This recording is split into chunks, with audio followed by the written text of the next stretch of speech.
साथियों,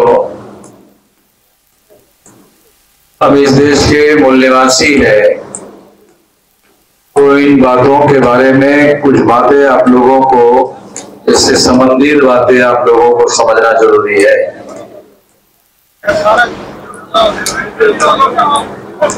जब इस देश में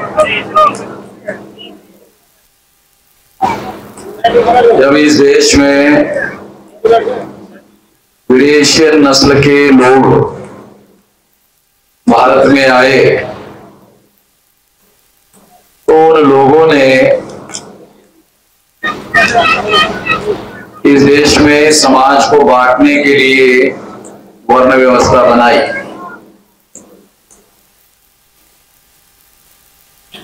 तो वर्ण व्यवस्था में जो विदेशी नस्ल के लोग हैं, इसे समझने की कोशिश करो, जैसा मैं आप लोगों को समझाना चाहता हूं। विदेशी नस्ल के लोग जब यहाँ विदेशिया से आए, तो उन्होंने, जो विदेशी थे, भारतीय नहीं थे, उन लोगों ने समाज को बांटने के लिए ये वर्ण व्यवस्था बनाई, ऐसी वर्टिकल व्यवस्था बनाई। इस वर्टिकल व्यवस्था में उन्होंने अपने से नीचे क्षत्रिय, वैश्य और शूद्र, ये समाज रचना बनाई। एक खास बात आप लोगों को समझा रहा हूं। कुछ लोगों को ये बात छोटी लग सकती है, मगर इसके बारे में लोगों के मन में कई प्रकार की भ्रांतियां होती है। अरे आप लोग नीचे बैठ के, नीचे खड़े होकर के, वो जो ऑब्जेक्शन ले रहे हैं, तो वहां से भी कर सकते हो, उनको देखने दो। तो क्योंकि आपके पास में डंडा है, उसको दिखाकर कर सकते हो। तो ये जो विदेशी नस्ल के लोग विदेशी भारत में आए, तो उन्होंने समाज को बांटने के लिए और अपना वर्चस्व कायम करने के लिए ये वर्ण व्यवस्था बनाई। इस वर्ण व्यवस्था में उन्होंने अपने को छोड़कर क्षत्रिय, वैश्य और शूद्र, अपने को ब्राह्मण घोषित किया, और बाकी यहाँ के जो मूल निवासी थे, उन मूल निवासियों में से जो मूल निवासी प्रजा थी, यहाँ की मूल निवासी प्रजा थी, उस प्रजा से उन्होंने क्षत्रिय, वैश्य और शूद्र वर्ण बनाया।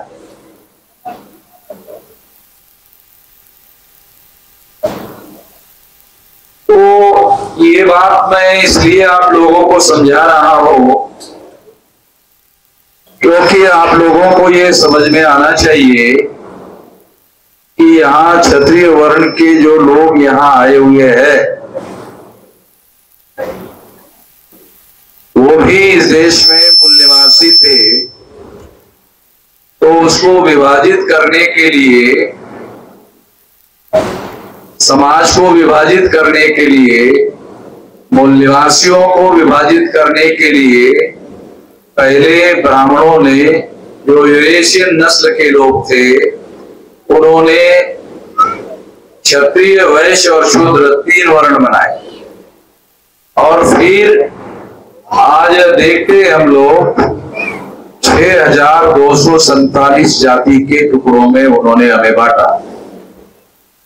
1703 शेड्यूल कास्ट की जातियां है भारत में, 1703 जातियां, इसका मतलब है 1703 टुकड़े ब्राह्मणों ने की।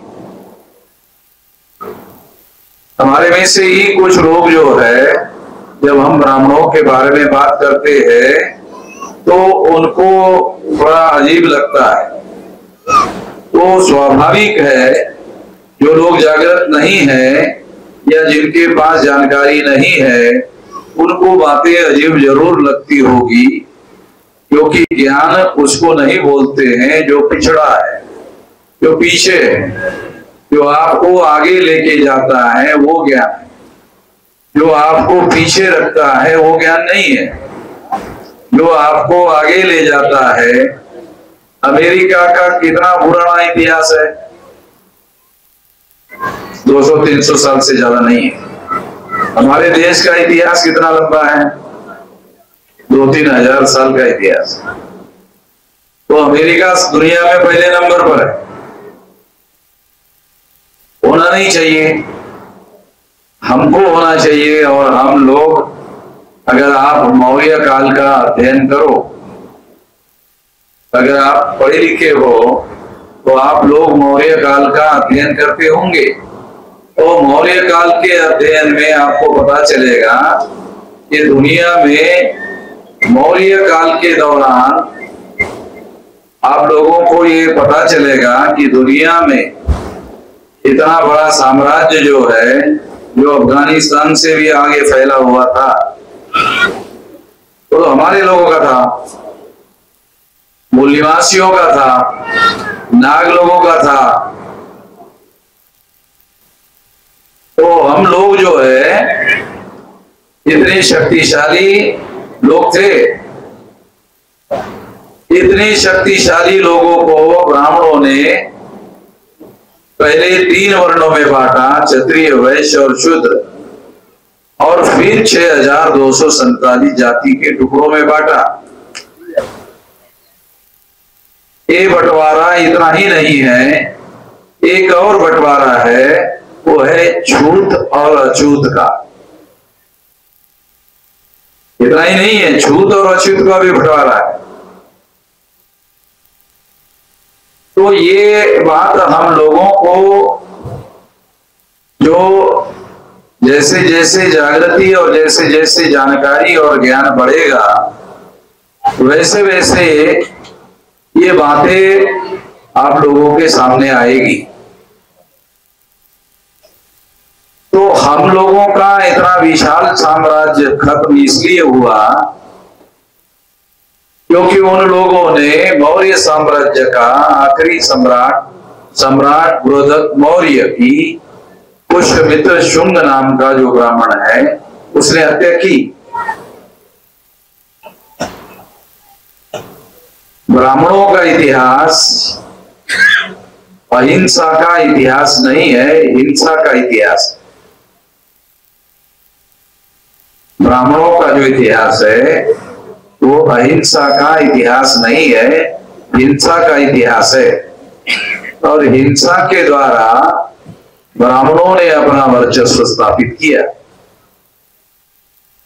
आजाद भारत में SC ST OBC को हिंदू बनाने के लिए ब्राह्मणों ने मुसलमानों में और SC ST OBC में फसाद करवाए।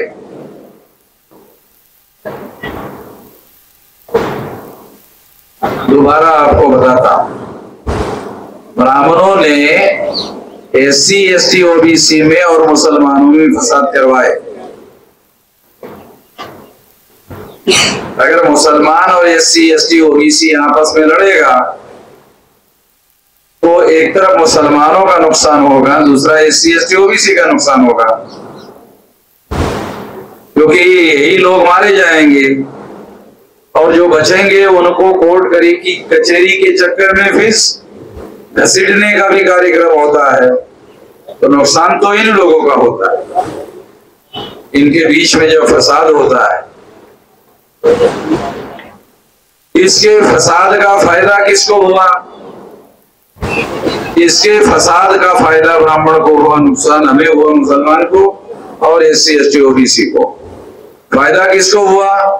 ब्राह्मण को। कैसे?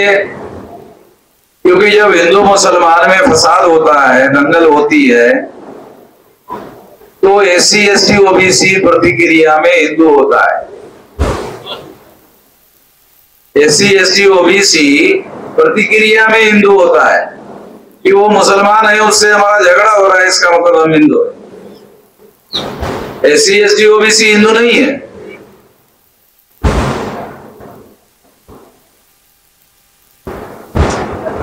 अगर ब्राह्मणों ने शेड्यूल कास्ट को अछूत बनाया, जो छूने लायक भी नहीं है, तो ब्राह्मणों का धर्म और आपका धर्म एक कैसे हो सकता है? आप लोगों ने सोचा नहीं? ब्राह्मणों ने वर्ण व्यवस्था बनाई और तमाम पिछड़े वर्ग के लोगों को शूद्र बनाया। मनुस्मृति पढ़ो तो शूद्रों को अधिकार नहीं है, अधिकार वंचित है। तो जो उनको अधिकार वंचित किया उनका धर्म और ब्राह्मण का धर्म एक कैसे हो सकता है? ये बात हमारे जो पढ़े लिखे लोग हैं उनको समझना जरूरी है।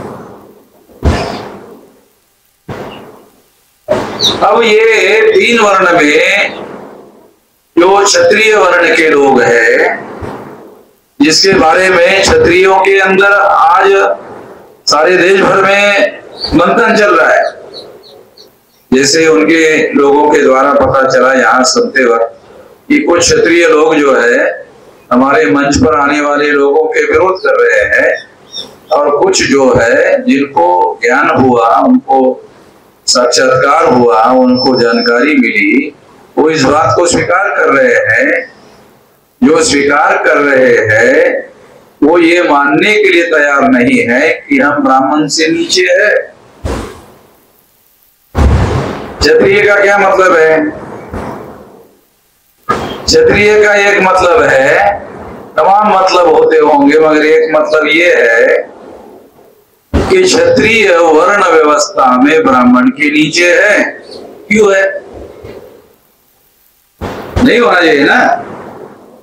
ब्राह्मण का तो राजा नहीं है, राजा तो क्षत्रियों का है। तो जो राजा नीचे हो जाएगा ब्राह्मण के, वो कैसे होगा? मगर वर्णा सिस्टम में ब्राह्मणों ने क्षत्रियों को ब्राह्मण के नीचे रखा। ये रियलाइजेशन क्षत्रियों को हो रहा है। जिन क्षत्रियों को हो रहा है वो हमारे साथ आ रहे।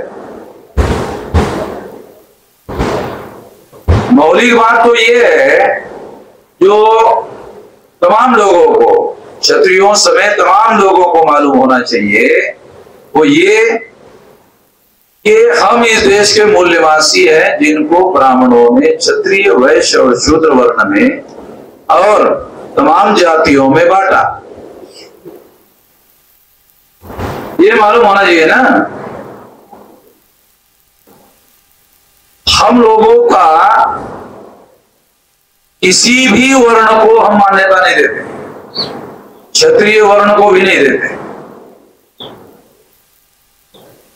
हम लोगों को तो मालूम है सीधी सपाट भाषा में बोलने का आदि, क्योंकि अगर हम, देखो खास बात बता दो, मैं बगैर सोचे समझे बोलता नहीं हूं।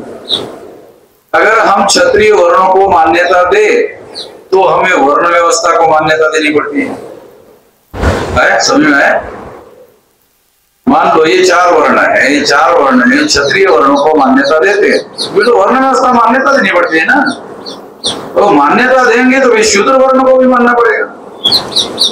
तो ये वर्ण व्यवस्था गलत है, ये समाज को बांटने वाली व्यवस्था है, ये लोगों को बांटने वाली व्यवस्था है। इस व्यवस्था ने ही देश को हजारों साल गुलाम बना के रखा।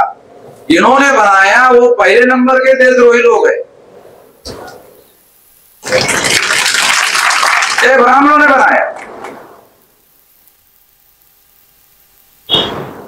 और उनका एजेंडा, डेली एजेंडा देशभक्ति का रहता है।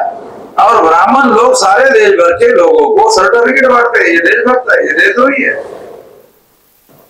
जिन्होंने वर्ण व्यवस्था बनाई, जिन्होंने जाति व्यवस्था बनाई, जिन्होंने अस्पृश्यता बनाई और महिलाओं को दास बनाया, शूद्रों को अधिकार वंचित किया, आदिवासियों को जंगलों में रहने के लिए मजबूर किया, ये बनाई हुई व्यवस्था देशद्रोह निर्माण करने वाली व्यवस्था है। यह है व्यवस्था जिसे 26 जनवरी 1950 को कानून बनाकर, संविधान बनाकर बाबा साहब अम्बेडकर ने समाप्त किया। ब्राह्मण संविधान को मानते नहीं है। अगर कोई दूसरा, कोई मुसलमान जो है, जब संविधान के विरोध में कोई बात करता है तो उसको बोलता है ये संविधान द्रोही है, देशद्रोही है। मगर सारे ब्राह्मण इस संविधान को नहीं मानते। क्यों? क्योंकि संविधान ने सारे इंसानों को बराबर घोषित कर दिया। संविधान ने सारे इंसानों को बराबर घोषित कर दिया। जब संविधान ने सारे इंसानों को बराबर घोषित कर दिया तो ब्राह्मणों को लगता है कि इससे तो हम सबसे ऊपर थे, ये धड़ाम से हम लोगों को अम्बेडकर ने नीचे गिरा दिया। इस वजह से ब्राह्मण संविधान को नहीं मानते। ये आप लोगों को समझना होगा। और ये संविधान ने घोषित किया, इसका दूसरा मतलब है लॉ ऑफ द लैंड। ये इस धरती का कानून है। अभी ये अम्बेडकर का कानून नहीं, ये संविधान का कानून, मतलब लॉ ऑफ द लैंड। इस धरती का ये कानून है। जो इस धरती के कानून को नहीं मानेगा वो न देशद्रोही कहलाएगा। तो ये बात हमको समझना होगा। एक और बात भी मैं आप लोगों को बताना चाहता हूं। ब्राह्मण लोग ये कहते हैं कि वामन मेश्राम ब्राह्मणों के विरोध में घृणा फैलाने का काम कर रहे हैं। ऐसा वो प्रचार करते हैं, ब्राह्मण लोग प्रचार करते हैं कि वामन मेश्राम ब्राह्मणों के खिलाफ घृणा फैलाने का काम करते हैं। ब्राह्मण लोग अंग्रेजों को विदेशी कहते थे, तो वो घृणा नहीं फैलाते थे। हम ब्राह्मणों को विदेशी कहते हैं, ब्राह्मण अंग्रेजों को विदेशी कहते थे। समझ में आ रहा? ब्राह्मण अंग्रेजों को विदेशी कहते थे, हम ब्राह्मणों को विदेशी कहते हैं। ये ब्राह्मण डीएनए के अनुसार विदेशी है। कहां घृणा फैला रहे? क्या किसी एससी एसटी ओबीसी के आदमी ने किसी ब्राह्मण को धरा, बांधा, पीटा और जान जाने तक मारा? कोई एग्जाम्पल है? सिंगल एग्जाम्पल है देश में, भारत में है कोई एग्जाम्पल? कोई ऐसा एफआईआर है हमारे वामसेव के किसी कार्यकर्ता पर? मगर आरएसएस, विश्व हिंदू परिषद, बजरंग दल, ये लोग मुसलमानों के खिलाफ घृणा फैलाते हैं, मुसलमान को धरते हैं, मानते हैं, पीटते हैं और जान जाने तक मारते हैं। ऐसे 100 से ज्यादा केसेस है। मैं कंपैरेटिवली आपको बता रहा हूं। हम भी अपनी विचारधारा का प्रचार करते हैं, मगर हमारे लोगों ने, किसी ने ब्राह्मण को नहीं धरा, नहीं बांधा, नहीं पीटा और जान जाने तक नहीं मारा। कोई एग्जाम्पल नहीं है। मगर ब्राह्मण लोग भी प्रचार करते हैं और उनकी वजह से जब बजरंग दल के लोग, विश्व हिंदू परिषद के लोग जब मुसलमान को धरते हैं, बांधते हैं, पीटते हैं, तो जान जाने तक मारते हैं। 100 से ज्यादा केसेस है। इसका मतलब है हम घृणा नहीं फैला रहे हैं, ब्राह्मण घृणा फैला है। सबूतों के साथ बोल रहा हूं, मैं बगैर सबूतों से बोलने का आदी नहीं हूं। ये जो वर्ण व्यवस्था है और जाति व्यवस्था है, ये ऊंच नीच पर आधारित व्यवस्था है और हजारों सालों से चल रही है। इसमें भी घृणा है, ये ऊंच नीच में इसमें भी घृणा है और ये हजारों सालों से चल रही है। ये नहीं थी हमारे मूल्यवासियों में, ये हमारे मूल्यवासियों में नहीं थी। ये जो मूल्यवासी लोग हैं, ये मूलतः नाग लोग हैं और ये जो मौर्य साम्राज्य है, ये नाग लोगों का साम्राज्य है। और आप लोग सुनकर हैरान हो जाओगे, उस समय सारे दुनिया में हमारे डेवलपमेंट का रेट दुनिया में पहले नंबर का था, पहले नंबर का था। आज है आज में गरीबी में है, भूखमरी में है। तो इसलिए साथियों मैं आप लोगों को ये बता रहा हूं कि ये क्यों है। तो ब्राह्मणों ने वर्ण व्यवस्था बनाकर समाज को बांटा, जाति व्यवस्था बनाकर समाज को बांटा, अस्पृश्यता बनाकर समाज को बांटा आदिवासियों का सेग्रीगेशन किया, महिलाओं को दास बनाया और ओबीसी पिछड़े वर्ग के लोगों पर शुद्रत्व थोपा। इसकी वजह से ये देश पीछे है। ये तो ब्राह्मणों ने बनाया ना, जो देशभक्ति की ढेरी बातें करते रहते हैं, देशभक्ति की बातें करते रहते हैं। देशभक्ति की बातें ब्राह्मण क्यों करता है जानते हो? देखो, मनोविज्ञान अगर थोड़ा बहुत जानते हो, मनोविज्ञान जिनको थोड़ा बहुत अभ्यास है मनोविज्ञान का, तो वो मनोविज्ञान में एक बात ये है कि वो अंदर से अपराध से पीड़ित होता है। जो आदमी अपराध करता है वो अपराध से पीड़ित होता है, अंदर से पीड़ित होता है कि कहीं दूसरे जान न जाए। मैं जो अपराध कर रहा हूं, दुनिया में कोई भी आदमी जो अपराध करता है, खुलकर अपराध करता है, ऐसा कोई उपलब्ध उदाहरण नहीं है। वो जो भी अपराध करता है वो छुपकर करता है और कोशिश करता है कि वो अपराध दुनिया वालों को मालूम ना हो। जो छुपाने की प्रक्रिया करता है उससे उनके अंदर अपराध बोध पैदा होता है। तो ये जो अपराध बोध पैदा होता है तो उनके अंदर अपराधियों की भावना होती है, अपराधियों की भावना होती है। जब अपराधियों की भावना होती है तो उस अपराधियों की भावनाओं को समाप्त करने के लिए जो देशद्रोही लोग हैं वो दूसरों को देशद्रोह बना रहे हैं, दूसरों को देशद्रोही कहने का काम करते रहते हैं ताकि अपने अंदर का देशद्रोह जो है वो दबा रहे, छुपा रहे।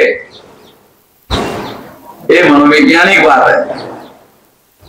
तो ब्राह्मण लोग जो है ये एक तो भारत के मूल निवासी नहीं है और इस वजह से वो यहाँ के लोगों के सामने उनको ये भी मालूम हो गया है कि ब्राह्मण विदेशी है। ये केवल ब्राह्मण को ही मालूम नहीं हुआ, ये अब इस देश के तमाम लोगों को मालूम हो गया है कि ब्राह्मण विदेशी है, वो यहाँ का रहने वाला नहीं है। तो सरसंघ चालक जो मोहन भागवत है उनको ये कहना पड़ता है, उनको ये बोलना पड़ता है और हमारी वजह से बोलना पड़ता है, किसी और की वजह से बोलना नहीं पड़ता है। हम कभी ब्राह्मण को केवल विदेशी नहीं कहते हैं, वो कहते हैं डीएनए के अनुसार विदेशी है, यानी विज्ञान के अनुसार विदेशी है। विज्ञान ने डीएनए का जो रेफरेंस है उसके आधार पर उसे विदेशी घोषित किया है और अगर विदेशी घोषित किया है तो निश्चित रूप से ये विज्ञान के अनुसार अब ये बात सार्वजनिक हो गई है, ये सार्वजनिक हो गई है। सबसे भयंकर बात क्या है? सबसे भयंकर बात यह है कि अंग्रेज विदेशी थे, ब्राह्मण विदेशी थे। विदेशी ब्राह्मणों ने अंग्रेजों के विरोध में आजादी का आंदोलन शुरू किया। जो इतिहास आप लोग पढ़ते हो और जो इतिहास मैं लिख रहा हूं, मैं इतिहास लिख रहा हूं, मैं केवल बोलता नहीं हूं। ये देख लो, ये सब रिकॉर्ड करता हूं, रिकॉर्ड में बोलता हूं। कोई मुझे ना कहे कि आपने वहां वहां वो तारीख को ऐसा ऐसा बोला था, तो मैं कभी नहीं कहता कि नहीं नहीं बोला जाए, बोला था, मेरे पास रिकॉर्ड है। मैंने बोलता हूँ कि नहीं नहीं नहीं मैंने ऐसा नहीं बोला, नहीं मैंने बोला, मेरे पास रिकॉर्ड है। तेरे को कॉपी चाहिए ले ले, तेरे को एविडेंस चाहिए ले ले तेरे। क्योंकि हम कोई बगैर सबूत के कोई बात नहीं करते और किसी व्यक्ति विशेष या जाति विशेष के प्रति दुर्भावनाओं से प्रेरित होकर बात नहीं करते। क्योंकि अगर ऐसा होता तो हमारे कार्य की वजह से बहुत भारी टकराव पैदा होता। हम ऐसा कर ही नहीं रहे। हम केवल अपने लोगों को जागृत करने का काम कर रहे हैं और अपनी मातृभूमि को गुलामी से आजाद करने का काम कर रहे हैं। जो ब्राह्मण लोग विदेशी थे, अंग्रेज भी विदेशी थे, अंग्रेजों को भारत से भगाने के लिए ब्राह्मणों ने आजादी का आंदोलन चलाया और आजादी का आंदोलन चलाने के बाद में ब्राह्मणों ने ही कब्जा कर लिया।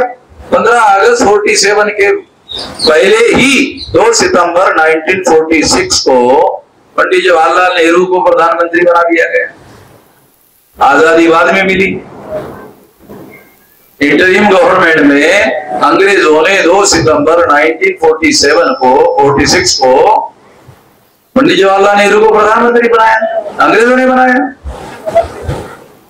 2 सितंबर 1946, 15 अगस्त 47 को आजादी मिलने के पहले अंग्रेजों ने जवाहरलाल नेहरू को प्रधानमंत्री नॉमिनेट किया।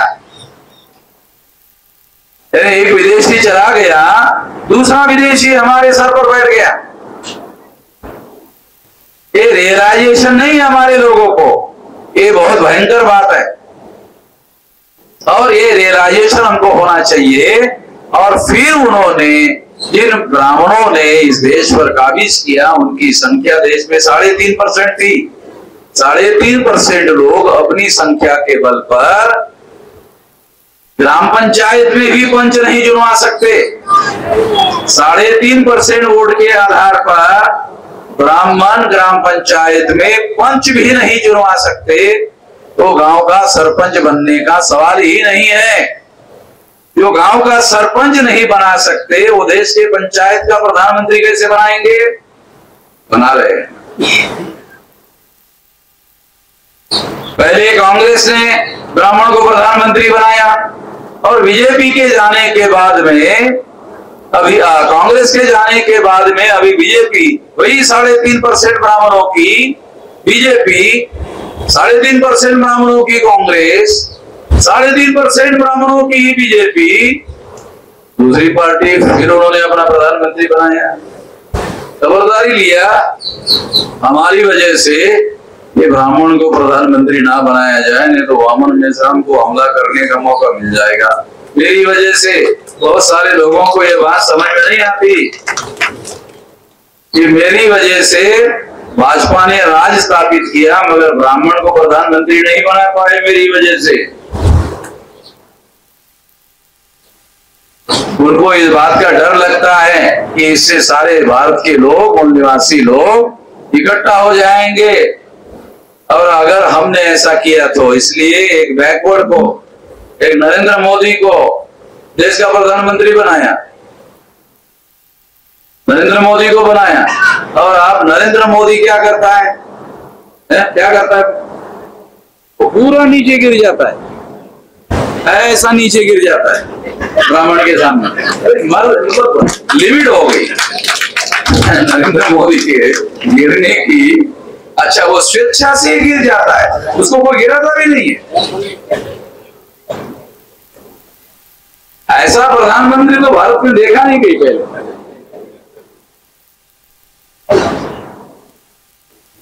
तो इसलिए ब्राह्मण कैसा सोचते हैं? 2 बार नरेंद्र मोदी को प्रधानमंत्री बना, मगर इससे अच्छा प्रधानमंत्री नहीं बनाया जा सकता, तीसरी बार तू ही बन ले।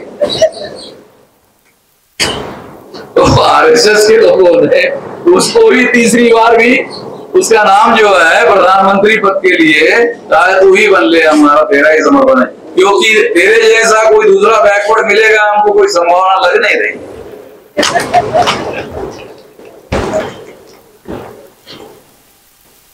तो साथियों, मैं आप लोगों को ये बताना चाहता हूं, ये समझाना चाहता हूं कि देश में परिस्थिति जो है, बैकवर्ड क्लास के लोगों ने जब आरएसएस के द्वारा नरेंद्र मोदी को प्रधानमंत्री बनाने की बात की, तो उस समय 2014 में ये सोचकर वोट दिया कि एक बैकवर्ड आदमी देश का प्रधानमंत्री बनेगा तो हमारी गिनती करेगा।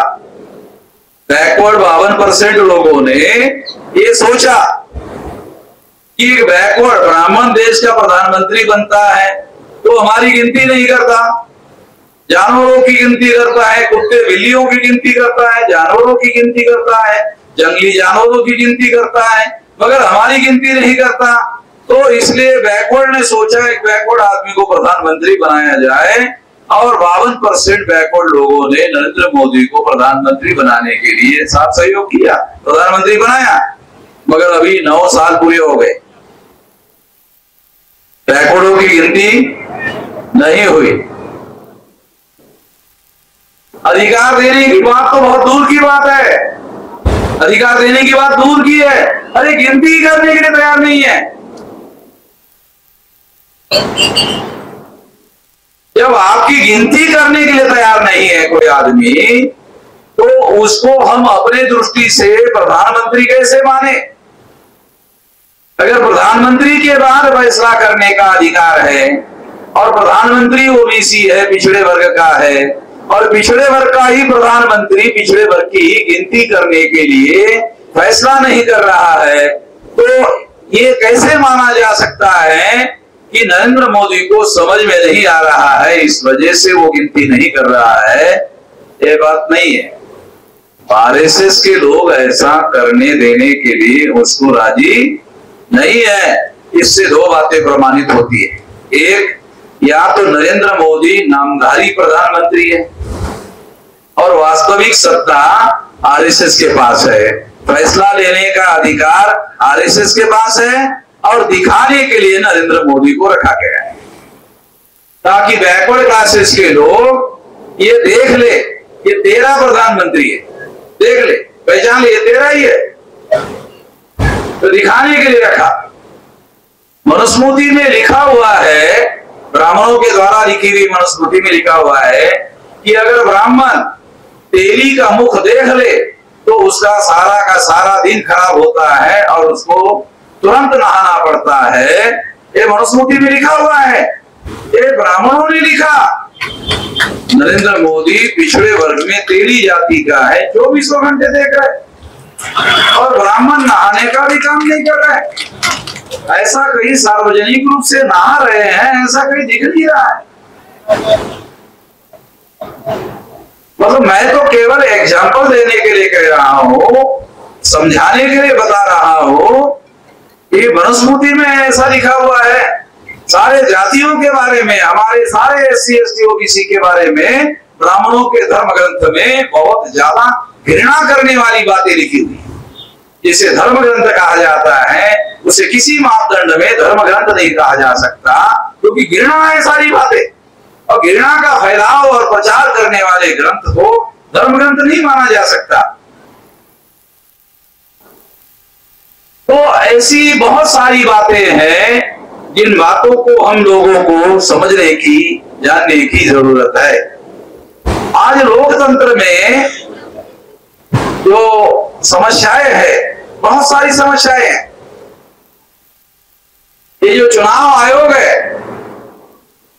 ये रेफरेंस में यहां एक सब्जेक्ट रखा गया है कि भारत निर्वाचन आयोग, इलेक्शन कमीशन ऑफ इंडिया ने लोकसभा चुनाव 2019 के नतीजे की वीवीपीएटी पर्चियां 4 महीने में ही नष्ट कर दी। जो आप लोगों ने वोट डाला, वो पर्चियां 4 महीने में नष्ट कर दी, जबकि कानून है 12 महीने में रखना है। कानून है कि वो पर्चियां 12 महीने सुरक्षित रखनी होगी। कोई आदमी हाई कोर्ट, सुप्रीम कोर्ट में जा सकता है, तो उसके लिए चुनाव आयोग के पास सबूत है, वो सबूत होने चाहिए सुरक्षित। चुनाव आयोग को मालूम है कि 2019 के चुनाव में घोटाला करके नरेंद्र मोदी को प्रधानमंत्री बनाया गया। ये चुनाव आयोग को ही मालूम है। अगर चुनाव आयोग को मालूम नहीं था तो फिर चुनाव आयोग ने 4 महीने में पर्चियां नष्ट क्यों की? ये पर्चियां इस बात का सबूत है। पर्चियां जो है ये इस बात का भौतिक सबूत है। अगर मेरे जैसा, क्योंकि उनको मालूम है कि कोई आदमी सुप्रीम कोर्ट में जाता नहीं है, सुप्रीम कोर्ट कोई तहसील की मैजिस्ट्रेट कोर्ट थोड़ी है।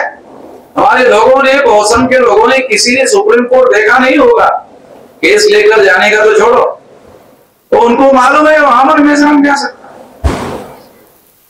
मैं जितनी बार भी सुप्रीम कोर्ट गया, हर बार जो है मैंने सुप्रीम कोर्ट में केस जीता। बगैर सबूतों की कोई बात नहीं करता हूं, तो सुप्रीम कोर्ट में बगैर सबूत के कैसे जाऊं? जितनी बार भी सुप्रीम कोर्ट में केस दायर किया, हर बार मैंने केस जीता।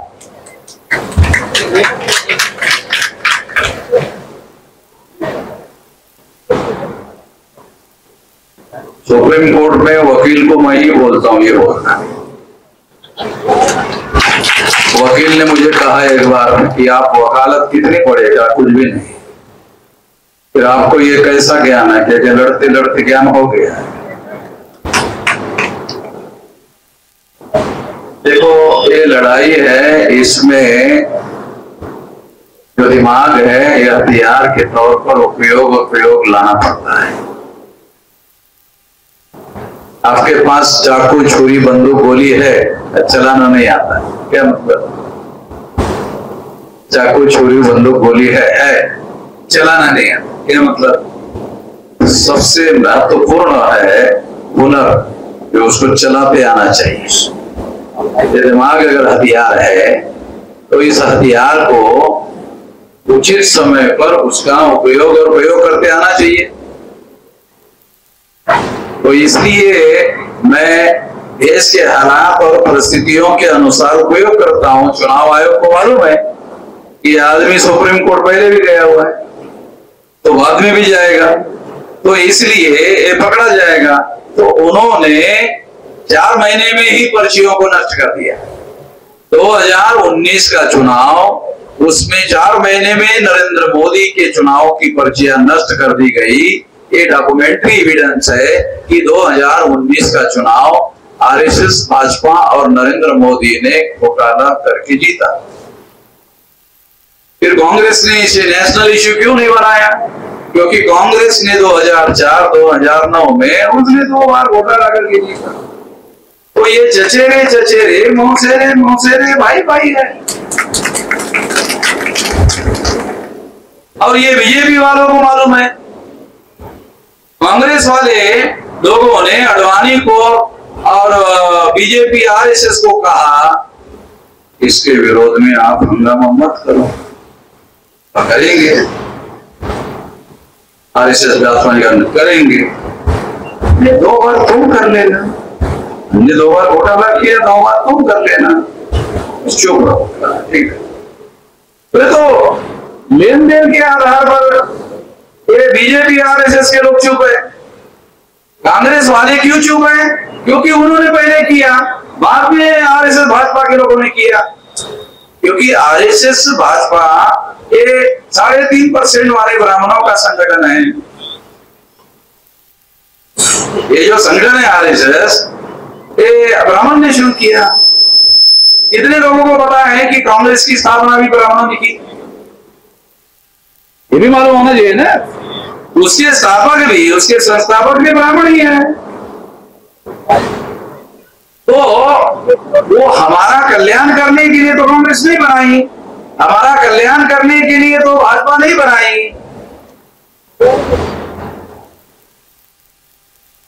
अभी आपके राजस्थान का मुख्यमंत्री अशोक गहलोत जो है वो पिछड़े वर्ग का है, मानी जाति का पिछड़े वर्ग का है। वो चाहता वो अपने राजस्थान में ओबीसी की गिनती कर लेता, नहीं किए, है ना? कर सकता था ना, उसके पास पावर है कि नहीं है? कर सकता था, नहीं किया। क्यों नहीं किया? पार्टी उसकी नहीं है, पार्टी ब्राह्मणों की है। ये आप लोगों को बात समझ में आनी चाहिए। इसे बता, कांग्रेस पार्टी का मुख्यमंत्री है, कांग्रेस पार्टी गहलोत की नहीं है, कांग्रेस पार्टी ब्राह्मणों की है। तो ये समझना जरूरी है, ये जानना जरूरी है कि आधुनिक समय में, आधुनिक काल में जब हर 21 साल के व्यक्ति को वोट का अधिकार हुआ और बाबा साहब आम्बेडकर ने संविधान में एडल्ट फ्रेंचाइज का मामला रखा और हर 21 साल के व्यक्ति को वोट का अधिकार बहाल किया, इंग्लैंड में भी यह अधिकार नहीं था। बाबा साहब आम्बेडकर ने हमारे लोगों को बगैर किसी लड़ाई के, आप कितने लोगों को यह पता है कि भारत में हर 21 साल के व्यक्ति को वोट का अधिकार के लिए एक भी आंदोलन नहीं चला, कोई आंदोलन ही नहीं चला। इंग्लैंड में केवल पैसे वालों को और पढ़े लिखे लोगों को वोट का अधिकार था। अम्बेडकर ने राउंड टेबल कॉन्फ्रेंस में कहा कि अगर ये कसौटियां भारत में लागू कर दी गई, पढ़े लिखे होना और पैसेदार होना, अगर ये वोट की कसौटी है तो फिर तो SC ST OBC को वोट का अधिकार नहीं मिलेगा। तो अंग्रेजों ने कहा कि क्या करना चाहिए, क्या कि देखो हमारे पास क्या है, हम बच्चे पैदा करते हैं, हमारे घर में बच्चा बड़ा होता है और वो 21 साल का होता है, तो हमारे पास बताने के लिए उसकी उम्र है, बाकी कुछ है ही नहीं। देखो कैसे बना अधिकार, कैसे बना वोट का, फ्रेंचाइज बना कैसे, ये तो बाबा साहब अम्बेडकर का ही दिमाग है। केवल आपकी उम्र को वोट का आधार बनाया गया। अंग्रेजों ने सवाल उठाए कि ये तो अनपढ़ लोगों को वोट का अधिकार देने से सब गड़बड़ हो जाएगी। ये रिकॉर्ड में बातें बोल रहा हूं कि अनपढ़ लोगों को आप वोट का अधिकार दोगे तो गड़बड़ हो जाएगी। बाबा साहब अम्बेडकर ने कहा एक्सरसाइजिंग ऑफ वोट, वोट देते अनपढ़ होशियार हो जाएगा। बाबा साहब अम्बेडकर के शब्द है। तो अंग्रेजों को बात समझ में नहीं आई, ये अनपढ़ आदमी होशियार कैसे होगा। कहा कि जो होशियार आदमी है उन्होंने हमारे लोगों को मूर्ख बनाकर वोट लिया, एक बार लिया, 2 बार लिया, उसके बाद इसने प्यारे सर धोखा किया, उससे जागरूक धोखेबाज है, इसके विरोध में हमको वोट देना चाहिए। तो एक्सरसाइजिंग ऑफ वोट, अंग्रेजी शब्द यूज किया बाबा साहब अम्बेडकर ने अंग्रेजों को समझाने के लिए। एक्सरसाइजिंग ऑफ वोट,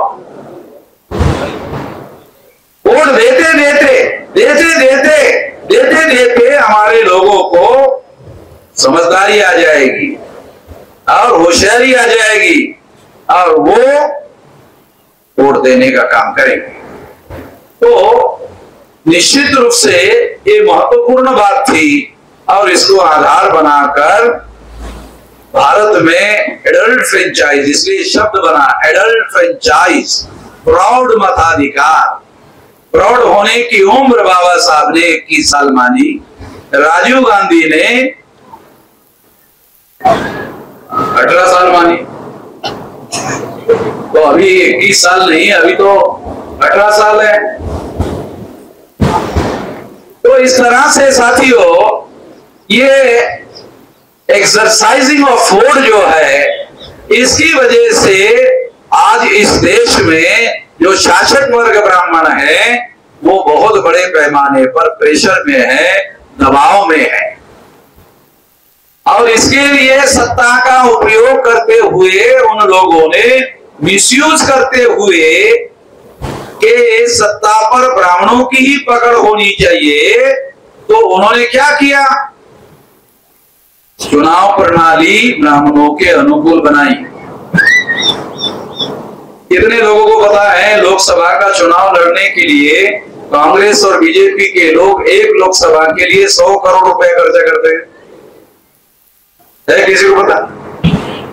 सारा दुनिया भरे का काला धन चुनाव में सफेद कर देते हैं और संसद पर कब्जा कर लेते हैं। दूसरी है कार्यपालिका, IAS, IPS, IRS अधिकारी 99.2% ब्राह्मण और तत्सम जो लोग हैं उन लोगों का कब्जा है। बाय एंड लार्ज ब्राह्मणों का कब्जा है प्रशासन पर। यानी आपके फेवर में अगर कोई कानून बना भी है तो जिले में इंप्लीमेंट आपके फेवर में नहीं होता है, क्योंकि अधिकारी आपका नहीं है। अगर अधिकारी कानून के विरोध में जाके काम करता है तो आपका MLA और MP, मान लो SC ST OBC का कोई MLA MP है, बोलता नहीं, बोलता नहीं, क्यों नहीं बोलता? क्योंकि वो या तो कांग्रेस का है या तो बीजेपी का है, पार्टी उसकी नहीं है। वो किराए के घर में है और किराएदार 11 महीने से बाहर निकाल देता है कि 11 महीने हो गए, अब दूसरा घर देखो। तो पहले से सोचता है इसी के घर में रहना है। तो दीवार में खीला ठोकने के पहले कि मुझे बाबा साहब अम्बेडकर का कैलेंडर हमारे घर में चिपकाना है, ऐसा लगाना है, लटकाना है, तो मालिक को पूछता है कि खीला ठोकूं क्या? खीला ठोकूं? वो पूछता क्यों? नहीं, बाबा साहब का कैलेंडर लगाना है। तो बाबा साहब का कैलेंडर लगाने के लिए भी, खीला ठोकने के लिए भी उसको पूछना पड़ता है। क्यों? वो किराएदार है, उसका घर नहीं है। तो ये जो व्यवस्था उन्होंने बनाई, ये व्यवस्था समझा रहा हूं आप लोगों को। ये बातें कहीं किताबों में लिखी नहीं मिलेंगी जो मैं बताता हूं। मैं जो स्टडी करता हूं, मैं जो बिहेवियरल साइंस के आधार पर स्टडी करता हूं, लोग जो बिहेव करते हैं मैं उसकी व्याख्या करता हूं। तीसरा वर्ण है वैश्य। ये सारा जो आर्थिक व्यवहार है वो केंद्रित कर दिया उन्होंने इसी तरह से। तो आपके पास रिसोर्सेस का फैलाव नहीं है। और शूद्र जो वर्ग है इस वर्ण व्यवस्था में, वो केवल सेवा करने वाला वर्ग, केवल सेवा करने के लिए रखा हुआ है। इनका काम केवल सेवा करना है और इसके अलावा कुछ नहीं कर सकते। तो ये जो वर्ण व्यवस्था में सिस्टम है, यही व्यवस्था आधुनिक जो डेमोक्रेटिक सिस्टम है उसमें उन्होंने हमारे जो भी कर्मचारी लोग हैं वो कुछ करने की स्थिति में नहीं। SC ST OBC के जो लोग कर्मचारी हैं, IAS अधिकारी कुछ नहीं करता, IPS अधिकारी कुछ नहीं करता। जो जिले का IPS अधिकारी है वो कुछ नहीं करता। क्यों नहीं करता? क्योंकि वो क्या कहता है, ये फैक्ट बता रहा हूं। IPS अधिकारी मान लो शेड्यूल कास्ट का है, शेड्यूल ट्राइब का, बैकवर्ड क्लास का है, वो क्या बोलता है उसके बाद? जाओ, बोलता है ऊपर वाले हमको देखते हैं कि अगर हमने आपके फेवर में काम किया, उसको बोलो हमने आपको कहा क्या फेवर में करो। ब्राह्मण तो कानून के विरोध में जाकर उनके फेवर में करता है। आपको तो हमने हमारे फेवर में करने के लिए नहीं कहा, जो कानून में है उतना कहा, उतना करो। कानून में है उतना भी नहीं करता है। बोलता क्यों नहीं करते हो? ये तो कानून में है। कहा कि फिर हमारे प्रमोशन क्या होगा? समझ रहे? परिस्थितियां ये जो डेमोक्रेसी भारत में है तो बिल्कुल डेमोक्रेटिक सिस्टम के तहत काम नहीं कर रही है। तो इलाज क्या है? ये तो बात हो गई है, मैंने आपको बताया है, बहुत सारी बातें आपको बताया। इलाज क्या है? इलाज है हमारा अपना संगठन निर्माण करना चाहिए, हमारी संगठित शक्ति निर्माण करनी चाहिए। मैं 18 साल 3-4 महीने की मेरी उम्र थी, अभी मेरी उम्र 66 साल चल रही है। तो लगभग जो है 48 साल के लगभग समय हो गया है। ये जो 48 साल समय हो गया है वो कावड़िए लोग हैं, हमारे ही लोग हैं, और वो जयकारे लगा रहे हैं। गुलामी को गुलामी में आनंद मनाना है, तो गुलाम तो आनंद मनाएगा ना। गुलाम जो है उसको ये रियलाइजेशन नहीं है कि ये गुलामी है, तो वो उसमें आनंद मना रहा है। तो उसको आनंद मनाएगा तो आपका ध्यान उसकी तरफ जा रहा है, वो आनंद मना रहा है। तो शायद वो बैनर पढ़ लिया, अरे बाबा साहब अम्बेडकर, यार ये विरोधी लोग, ये कावड़िए के विरोधी लोग, तो इसलिए वो, या कोई एक पंडित जी, मतलब मान लो 100 लोग है उसमें एक पंडित जी रहता है, वो नेता होता है उसका, वो करता रहता है सारा कुछ। मैंने देखा दिल्ली में ऐसा, वो जो कावड़िए का नेता होता है वो गाड़ी में बैठता है, हमारे सारे लोग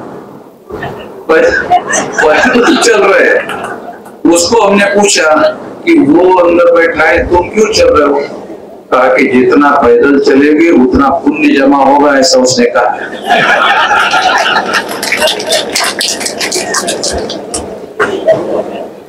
तो हमने पूछा फिर उसको पुण्य नहीं मिल रहा क्या? नहीं, वो उसका तो बाप दादे का पहले से जमा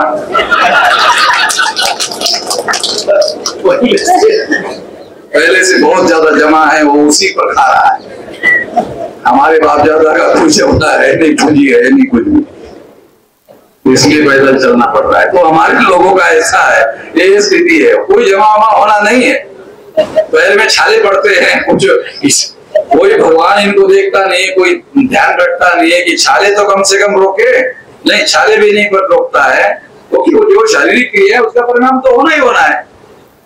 तो मैं आप लोगों को ये समझाने का प्रयास कर रहा था कि ये सारा हो रहा है, तो इसमें बदलाव होना चाहिए, परिवर्तन होना चाहिए, इसके लिए हमको काम करना चाहिए। तो उसके लिए क्या करना होगा?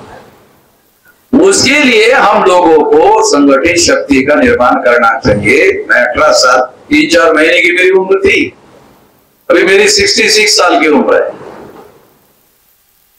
58 साल में आदमी रिटायर्ड होता है ना?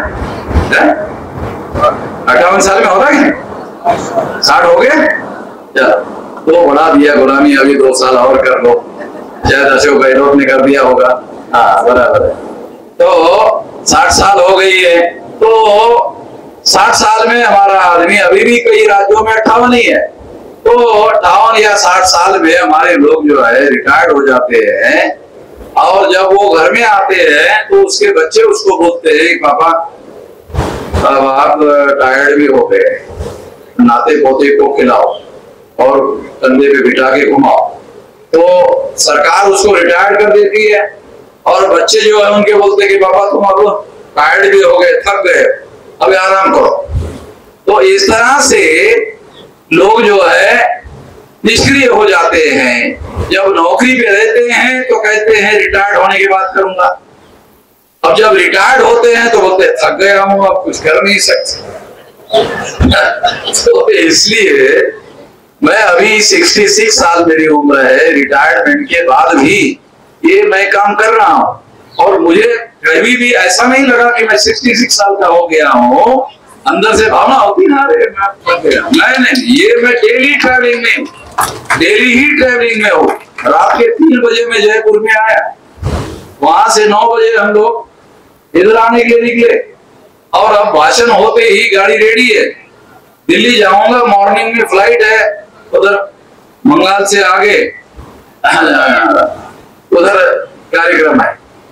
तो इस तरह से ये हम लोग लगातार इस लड़ाई को लड़ रहे हैं, तो उसकी वजह है वो है संगठित शक्ति निर्माण करनी होगी। आज हम लोगों ने, आप सुनकर हैरान हो जाओगे, 769 जिले हैं इस देश में, 36 स्टेट है, 31 स्टेट में हमने संगठन बनाया। जब मुझे राष्ट्रीय अध्यक्ष बनाया गया था तो 13 स्टेट में 140 जिलों में वामसेन संगठन था। अब ये संगठन 31 राज्यों में, 567 जिलों में, 4000 से ज्यादा तहसीलों में, 22,000 से ज्यादा ब्लॉक में, और 1.5 लाख से ज्यादा गांव में फैले। तो इसी के आधार पर आरएसएस के हेडक्वार्टर पर 4.5 लाख लोगों का मोर्चा लेकर गए थे। तो रिकॉर्ड में है, सोशल मीडिया में देख लेना, जिन्होंने नहीं देखा वो देख लेना।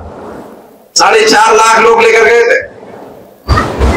जब 4.5 लाख लोग वहां लेकर गए तो वहां का पुलिस कमिश्नर मेरे पास आया और कहने लगा कि आपके लोग ये कंट्रोल में नहीं है। मैंने कहा तुम्हारे कंट्रोल में करने के लिए थोड़ी मैंने तैयार किया, तो मेरे कंट्रोल में, तुम्हारे कंट्रोल में आने के लिए थोड़ी किया, वो तो मेरे कंट्रोल में करने के लिए किया हुआ है ना। आंदोलन मुझे करना है, तुमने मुझे पुलिस स्टेशन में रखा, वो कंट्रोल में कैसे रहेंगे? तो बोले क्या करना होगा? अरे मुझे यहां से निकालो, तो फिर मैं समझाता हूं। तो इस तरह से हमारे लोगों को, 4.5 लोगों को खरोच तक नहीं आई, कुछ नहीं हुआ, और हमारा मकसद पूरा हुआ कि हरियाणा के गवर्नमेंट ने हमें वहां कार्यक्रम करने के लिए अनुमति नहीं दी थी, आर्टिकल 19 का उल्लंघन किया था। तो हमने सोचा कि हरियाणा की गवर्नमेंट किसकी? भाजपा की। और भाजपा भाजपा का माए बाप कौन है? आरएसएस वाले। आरएसएस को पकड़ते, इन लोग बच्चों को क्या पकड़ने का, बाप को पकड़ेंगे। बाप को पकड़ेंगे, बेटे अपने आप जमानत के लिए आ जाएंगे। तो हमने बाप को पकड़ने के लिए नागपुर गए और वहां कार्यक्रम करने के बाद में फिर हरियाणा में आदमी भेजा। 8 दिन के बाद उसी पुलिस चौकी में भेजा। वो पुलिस इंस्पेक्टर वही था जाके कार्यक्रम करना, उधर से में चला गया होगा कि ये आप लोगों ने इधर कार्यक्रम करने दिया होता तो ये इधर हम लोगों का सारा बवाल खड़ा हो गया। तो इसलिए संविधान में जो अधिकार दिए हुए हैं वो अधिकार भी संगठित शक्ति के बगैर आपको मिलने वाले नहीं है, ध्यान रखो। फंडामेंटल बात आपको बता रहा हूं। तो संगठित शक्ति निर्माण करना होगा। 769 जिलों में ये लोग जिले हैं, उसमें से 5 स्टेट, 31 के बाद 36 स्टेट है, तो 5 स्टेट में हमारा नागालैंड, मिजोरम, मणिपुर वहां नहीं है। चलो 5 स्टेट के 50 जिले माइनस कर दो, 719 जिले। 719 में से 567 जिलों में हमारा संगठन है, 152 जिलों में अभी संगठन नहीं है। तो हमने 152 कार्यकर्ताओं की लिस्ट तैयार की और कहा 152 लोग 152 जिलों में फैल जाओ और दिसंबर में जो राष्ट्रीय अधिवेशन होगा वहां से 2-4-5 लोग डेलीगेट के तौर पर आना चाहिए। तो संगठन की शक्ति निर्माण किए बगैर कोई बड़ा परिवर्तन होने वाला नहीं है, क्योंकि जो परिवर्तन का काम है वो पहलवानी का काम नहीं है। पहलवानी करने के लिए दंड बैठक करनी पड़ती है, दंड बैठक करने से परिवर्तन नहीं होता। परिवर्तन का काम संगठित शक्ति के बगैर नहीं होगा। तो संगठित शक्ति निर्माण करने का मामला सबसे ज्यादा अहम है। ये संगठित शक्ति कैसे होगी? देखो बहुत सिंपल फार्मूला आपको बताता हूं। एक माँ के रिश्तेदार हैं, माँ के तरफ से रिश्तेदार, एक बाप के तरफ से रिश्तेदार, ठीक है। अगर इतने रिश्तेदारों को आप पकड़ो तो आपका गांव में संगठन फैल जाएगा। क्योंकि अब हमारी रणनीति ये है कि हमने इतना दीर्घ काल तक शहरों में काम किया, अब नहीं करेंगे, अब गांव में करेंगे। तो इसलिए मैंने सबसे पहले मगाराम हाथला को धन्यवाद दिया कि आपने बाल सेब का अधिवेशन गांव में लगाया। तो हम लोग अब गांव के तरफ जा रहे हैं और 6 लाख गांव का संगठन 2030 तक, अभी 7-7.5 साल का समय है, 2030 तक 6 लाख गांव का संगठन खड़ा करना है। और अगर 6 लाख गांव का संगठन खड़ा हो गया, जो हर हालत में हम करेंगे, तो एक गांव के 2 लोगों को मोबिलाइज किया तो 6 लाख इंटू 2 12 लाख। 12 लाख लोग अगर हम दिल्ली में लेके चले गए, दिल्ली में चले गए 12 लाख, वहां खड़े रहने के लिए जगह है क्या?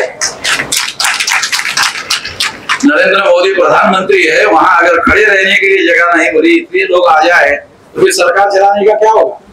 सरकार चलाना आसान नहीं होगा। इतने लोगों पर गोलियां नहीं चलाई जा सकती। अगर इतने लोगों पर गोलियां चलाई गई तो फिर तो ये जन आंदोलन हो जाएगा। तो इसलिए आने वाले समय में जैसे गांधी जी ने 9 अगस्त 1942 को 3 करोड़ लोगों को अंग्रेजों के विरोध में मैदान में उतारा था। ये ब्राह्मण लोगों को, हम लोगों को ब्राह्मणों से आजादी लेनी है तो ब्राह्मण अंग्रेजों से ज्यादा खतरनाक लोग हैं, तो 5 गुना खतरनाक लोग हैं, इसलिए 5 गुना ज्यादा लोगों को उतारना होगा। इसलिए 15 करोड़ लोग हम लोग ब्राह्मणों के खिलाफ में मैदान में उतारना चाहते हैं। मतलब हम किसी ब्राह्मण को धरेंगे, बांधेंगे, पीटेंगे, बनाएंगे, हम अपने इतने लोग जो है अपनी शक्ति दिखनी चाहिए कि भाई अब इनको गुलामी से आजादी देनी होगी, नहीं तो फिर उनके लिए संकट खड़ा होगा। ये बात जो है हम लोगों को करना होगा, इससे मामले का हल हो। तो आप यहाँ आए हैं तो आपको माँ के तरफ के 10 रिश्तेदारों को पकड़ो, बाप के तरफ के 10 रिश्तेदारों को पकड़ो। अगर आप आसानी से दूसरों को नहीं समझा सकते तो रिश्तेदारों को समझो, और रिश्तेदारों को समझाकर आंदोलन के साथ जोड़ो। तो आपको पहले फेज में रिश्तेदारी के आधार पर जोड़ो, बाकी उनके दिमाग में अगर कुछ डालना है तो कार्यक्रम में ले आओ, मैं डालता हूं उनके दिमाग में। मेरे पास है ना उधर में उसके दिमाग में डालने के लिए क्या डालना है। तो हमारे लोगों का दिमाग तो खाली है, उसमें हमारे पास क्या डालना चाहिए क्या नहीं वो सारा मसाला हमारे पास है। इस हिसाब से प्लान बनाकर हम लोग काम करेंगे, इस तरीके से काम करेंगे तो आने वाले 5-7 साल में बहुत बड़ा विशाल चेला गांव का संगठन खड़ा होगा। और चेला गांव का संगठन खड़ा होते ही आप अपनी समस्याओं का समाधान खुद करने लायक हो जाएंगे, खुद मुख्तियार हो जाएंगे। ये करना, ये समस्या का समाधान है। नहीं तो हम रोते रहेंगे, डेली रोते रहेंगे। रोते रहो, रोते रहो। अगर रोने से समस्या का समाधान होता तो मैं चौराहे पे लाउड स्पीकर लगा के रोकता। मैं चौराहे पे जाता, लाउड स्पीकर लगा के रोता। लोग पूछने को आते कि लाउड स्पीकर लगा के क्यों रो रहे हो? कहा किसी ने मुझे बताया कि ज्यादा जोर जोर से रोने से समस्या का समाधान होता है। रोने से समस्या का समाधान नहीं होता है, ये तरीका है, तरीके से करना होगा। और तरीका मैंने आपको बताया, संगठित शक्ति का निर्माण करना होगा। पढ़े लिखे लोगों का संगठन हमने बना लिया है। अब लोग जो गांव में रहने वाले लोग हैं उनका संगठन बनाना है और आने वाले समय में वो विशाल संगठन बनाना है और इस आंदोलन को जन आंदोलन में रूपांतरित करना है। यदि हम ऐसा करते हैं तो हमारी समस्याओं का समाधान करने के लिए हम खुद लायक हो जाएंगे। वो हमारी न्यायपूर्ण बात मानने वाले नहीं है, हमें न्याय प्रस्तावित करना होगा और न्याय प्रस्तावित करने के लिए शक्ति चाहिए। और शक्ति हम लोग अपने बल पर बाबा साहब अम्बेडकर के द्वारा संविधान में आर्टिकल 19 के तहत संगठित शक्ति निर्माण करने का अधिकार दिया, उसी के आधार पर तो कर रहे हैं। तो मैं ये उम्मीद करता हूं कि इस दिशा में आप लोग भी कोशिश करेंगे और अगर आप ऐसा करते हैं तो आप कामयाब हो सकते हो। इतना ही इस मौके पर मैं कहना चाहता हूं।